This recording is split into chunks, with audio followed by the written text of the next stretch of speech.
Hi guys, today I look at Intervallic Studies by legendary guitarist Pat Martino. I've been really lucky this week in that I've been sent this amazing material by guitarist Mark Cook, who was a student of Pat Martino's. Apparently Pat used to give his students lots and lots of material, and this is one of the pieces, and it's an actual unpublished book on Intervallic Studies, and there's about 294 examples through many scales. Well, practically any scale you can think of, really.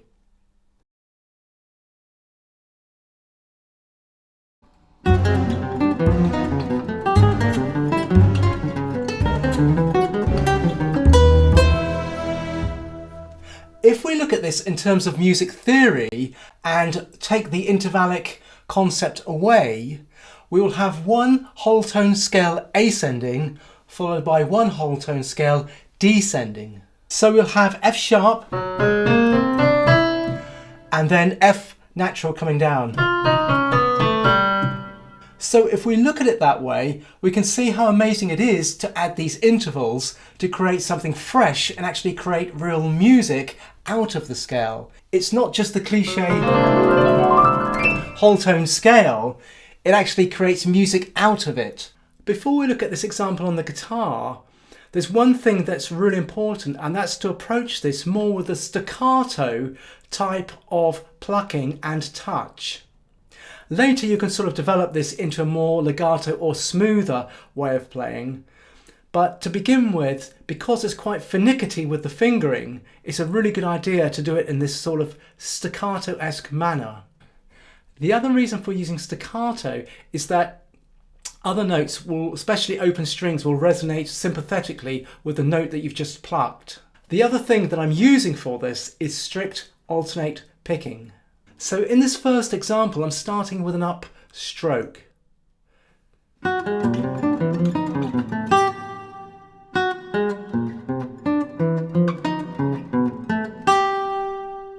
And with the alternate picking, the plucking stroke that is awkward is this downstroke on this note D sharp. So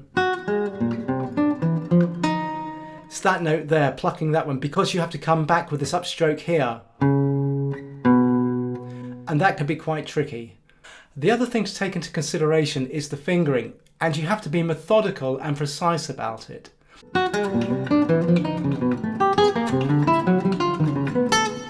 So now we take the fingering, the alternate picking, staccato-like playing, and just replicate this all the way up the fingerboard.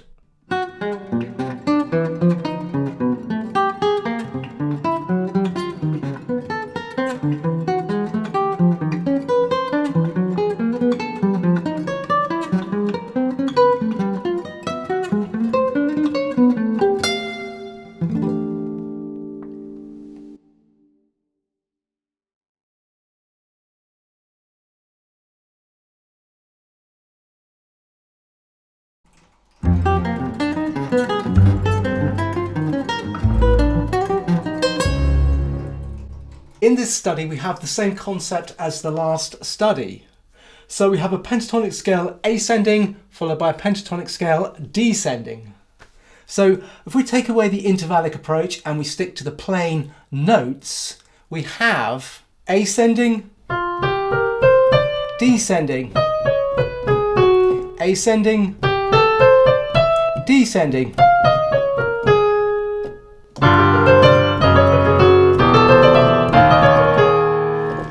So you can hear how this sounds ascending and descending, and how cleverly Pat manipulates this with this intervallic approach.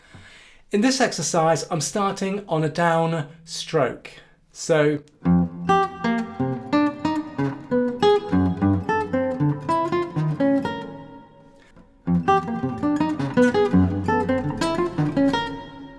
again, you can choose a fingering that works best for you. This is the fingering that I use.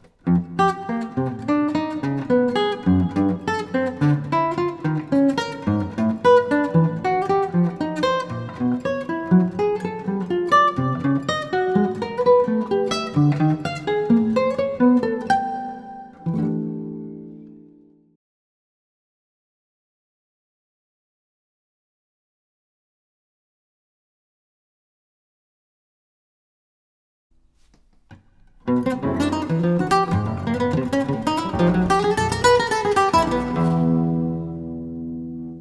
this last example, we'll put it together over a minor 2-5-1. Now this example exploits the chromatic scale. And once again, this, if we take it in terms of music theory and stepwise motion and remove the intervallic approach, we have simple chromatic notes. Again, disguised through this intervallic way and means of improvising. In the second bar, we have this part of, again, chromatic scale, but this time it is played just as a basic chromatic scale. This then finishes with an E minor arpeggio or anticipated E minor arpeggio. So the chords are F sharp minor 7 flat 5, B altered, go to E minor 7. Okay, now let's take this to the guitar, and again I'm using strict alternate picking, starting on a down stroke. So here are the intervals. Semitone, semitone, semitone, semitone, and here we've got a cross, and it's quite difficult, this part, with the alternate picking, because it's up, down, up. So we have and down, up again, down, up. And finally, we have literally the chromatic scale. Finishing with this E minor arpeggio.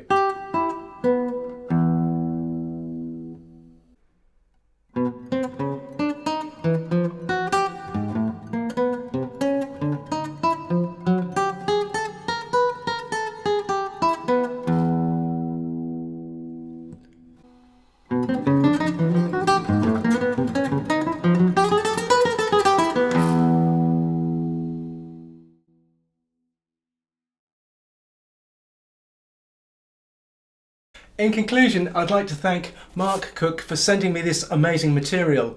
Much appreciated.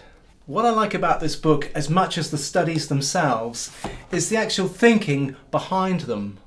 I think the old guys like Pat Martino, John McLaughlin, even Aldi Meola up to Cilio Otero, they're original thinkers of their day in terms of actual music and music theory and what could actually be made out of music. I think in the old days that's how you had to be. You had to be a really exceptional composer and improviser.